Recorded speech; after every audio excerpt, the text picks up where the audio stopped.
รูปสมบัติของฉันมันไม่เป็นที่ต้องตาเธอเลยใช่ไหมลีลาวดีถึงจะรูปยังไงก็ต้องใจฉันทั้งนั้นเพราะฉันไม่เคยถือรูปสมบัติเป็นใหญ่ลาภยศก็เหมือนกันรูปโฉมโนมพันก็เหมือนดอกไม้แต่ฉันถือคุณสมบัติเป็นใหญ่ใช่กันฉันก็มีคุณสมบัติในใจเป็นที่พึงใจเธอเนี่ยไม่ใช่อย่างนั้นหรอกค่ะสุวัฒนะแล้วอะไรล่ะลีลาวดีตอนที่ฉันคบกับเธอมานานก็ได้พบคุณสมบัติของเธอหลายอย่างแต่คงไม่เท่านี้เธอจะต้องมีมากกว่านั้นฉันจะขอเวลาดูต่อไปอีกนานพอสมควรรูปสมบัติมองดูปราดเดียวก็รู้แต่คุณสมบัติต้องใช้เวลาดูนานๆหน่อยหวังว่าเธอคงเห็นใจฉันนะคะข้าแต่แม่เจ้าดิฉันขอแจ้งข่าวอันยิ่งใหญ่ให้ทราบ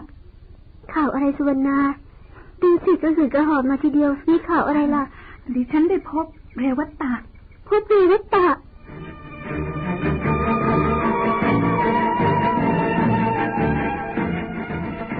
พบเรวัตตะอย่างนั้นเหรอสุวรรณาถูกแล้วแม่เจ้าดิฉันพบเรวัตตะพบเรวัตตะที่ไหนบอกที่เร็วๆหน่อยสุวรรณาดิฉันพบเรวัตตะที่บุปผารามใกล้ประตูเมืองด้านทิศตะวันออกดิฉันพบขณะที่ท่านกำลังออกบิณฑบาตจึงสะกดรอยตามท่านไปห่างๆจนถึงกุฏิของท่านที่บุปผารามจริงเหรอนี่สุวรรณาจริงสิคะแม่เจ้า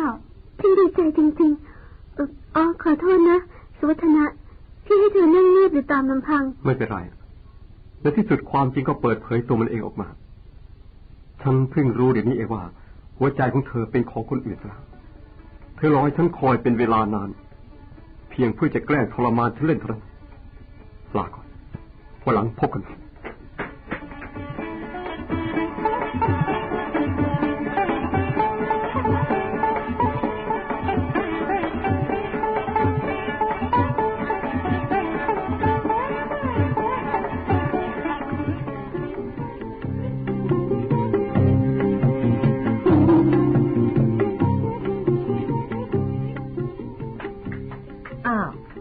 จะกลับไปเหรอสุวัฒนะ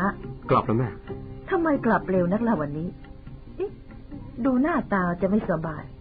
มีเรื่องอะไรกับลีลาวดีอีกล่ะไม่มีอะไรหรอกแม่ข้าพเจ้าขอถามอะไรแม่หน่อยถามอะไรถามมาเลย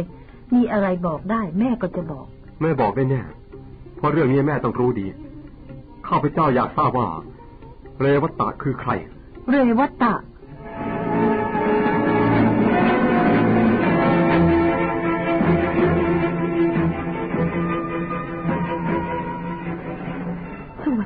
ถามอย่างนี้เขารู้เรื่องเรวัตตะ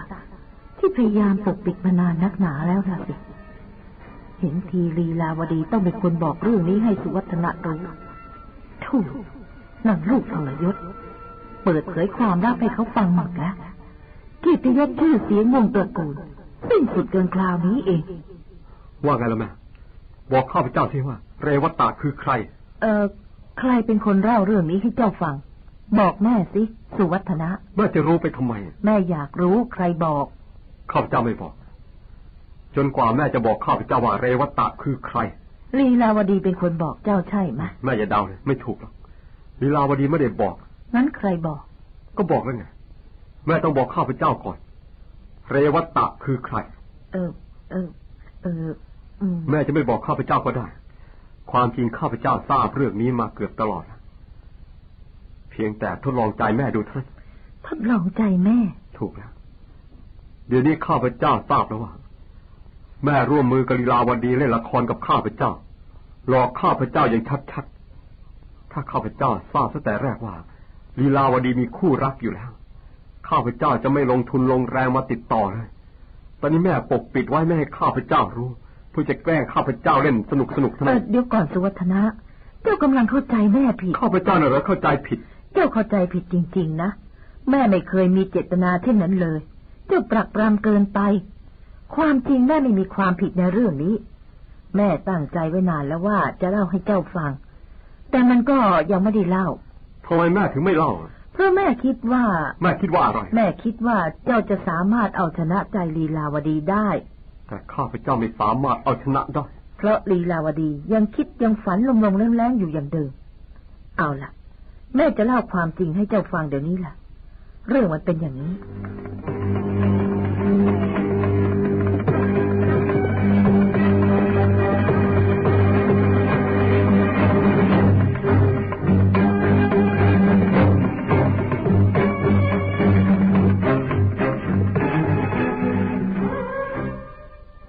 เรื่องเป็นอย่างนี้แหละสุวัฒนะข้าพเจ้าเพิ่งกระจ่างทีนี้เองแม่เองก็ได้พยายามทุกวิถีทางแล้วที่จะให้ลีลาวดีเลิกจากพระเรวัตะซะแต่ลีลาวดีก็ยังหลงรักพระรูปนั้นยังลืมหูลืมตาไม่ขึ้นจนแม่น่ะหมดปัญญาไม่ทราบว่าจะทำยังไงดีหมายความว่าอุปสรรคที่ขวางทางชีวิตข้าพเจ้าอยู่ที่เรวัตะคนนั้นถูกแล้วไม่มีพระเรวัตะสักคนเดียวทุกอย่างก็ราบรื่นเรื่องนี้แม่ไม่ต้องเป็นห่วงไว้เป็นหน้าที่ของข้าพเจ้าเองเจ้าจะทำอะไรเหรอสุวัฒนะแม่คอยดูกันแล้วกันข้าพเจ้าจะจัดการยังไงกับพระรูปนี้ข้าพเจ้าลาก่อนขอให้โชคดีนะสุวัฒนะข้าพเจ้าต้องโชคดีแล้วก็ทำงานสำเร็จแน่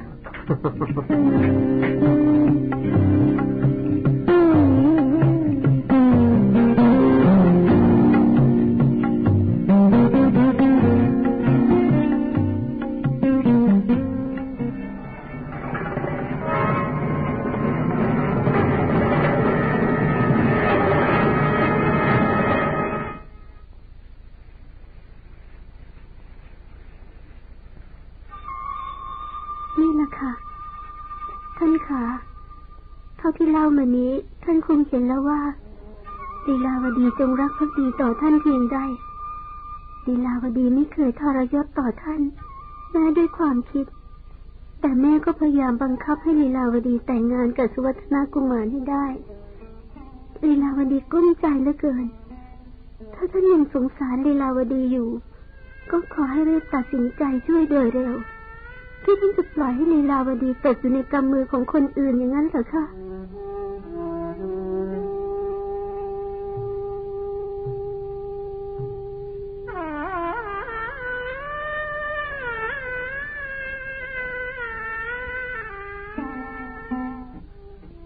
ปกติข้าพเจ้าเป็นคนใจแข็งแต่เมื่อเห็นหน้าลีลาวดีและได้ฟังคำพูดของเธอก็กลายเป็นคนใจอ่อนสงสารลีลาวดีอย่างจับใจท่านคะศึกซะเถอะค่ะนะคะศึกเหรอเธอจะให้อาตมาศึกค่ะศึกแล้วไปอยู่กับลีลาวดีเราจะมีความสุขอยู่ด้วยกันจนกว่าชีวิตจะหาไม่มีอะไรจะมาพรากเราจากกันได้รับปากกับลีลาวดีสิคะเมื่อท่านจะศึกอาตมาท่านบอกสิคะว่าจะศึกลีลาวดีจะได้ดีใจเมื่อกี้นี่เกือบจะรับปากกับเธอแล้วสิว่าจะลาสิกขาดีแต่ว่ายับยั้งไว้ได้ถึงแม้จะไม่ได้พูดออกมาทางวาจาแต่ใจนั้นรับอย่างเต็มที่ไม่สามารถจะทนเห็นลีลาวดีเป็นทุกข์ทรมานเพราะการรอคอยต่อไปได้ทำไมท่านไม่รับปากล่ะคะอย่าให้อาตมารับปากเลยลีลาวดีทำไมล่ะคะอาตมายังไม่อยากจะรับปากเท่านั้นถ้าเช่นนั้นท่านก็ไม่เต็มใจนะสิอาตมาเต็มใจแต่อาตมายังไม่อยากจะรับปากท่านยังไม่รับปากตอนนี้ก็ไม่เป็นไรขอให้ท่านกลับไปเชตวนารามก็แล้วกันจะได้อยู่ใกล้กันหน่อยลีลาวดีจะได้สุขใจนะคะท่านข้อนี้อาตมาไม่ขัดข้องอาตมาจะกลับไปที่เชตวนารามลีลาวดีดีใจมากค่ะกลับไปพร้อมลีลาวดีเลยนะคะกลับไปเดี๋ยวนี้เลยอย่างก่อนอาตมาจะยังกลับเดี๋ยวนี้ไม่ได้เธอกลับไปก่อนเถอะแล้วท่านจะกลับไปเมื่อไหร่คะพรุ่งนี้เช้าอาตมาถึงจะกลับจริงนะคะ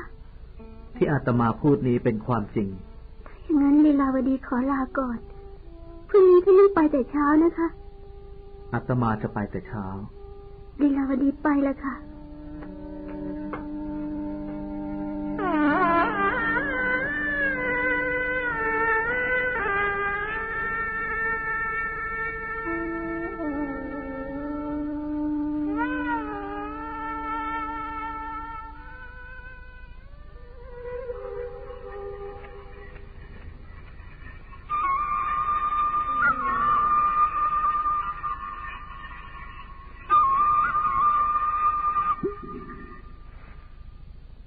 เราคิดหนักตามเคย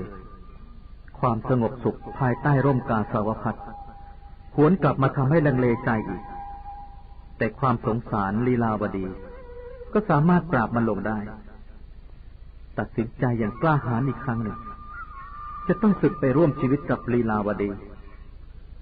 สุวัฒนกุมารมีส่วนช่วยในการตัดสินใจครั้งนี้อย่างสำคัญถ้าเขาไม่มาแทรกในเรื่องของเราก็ยังไม่อาจจะตัดสินใจได้คนเราก็แปลกเมื่อยังไม่มีคู่แข่งทำอะไรก็เฉยๆเหนื่อยๆพอมีคู่แข่งก็ดูขึงขังเอาจริงเอาจังขึ้นมาความรักก็หวนกลับมามีชีวิตชีวาอีกครั้งเนื่องจากว่ามีคู่แข่งขันนี่เองเห็นจะต้องขอบคุณสุวัฒนกุมาร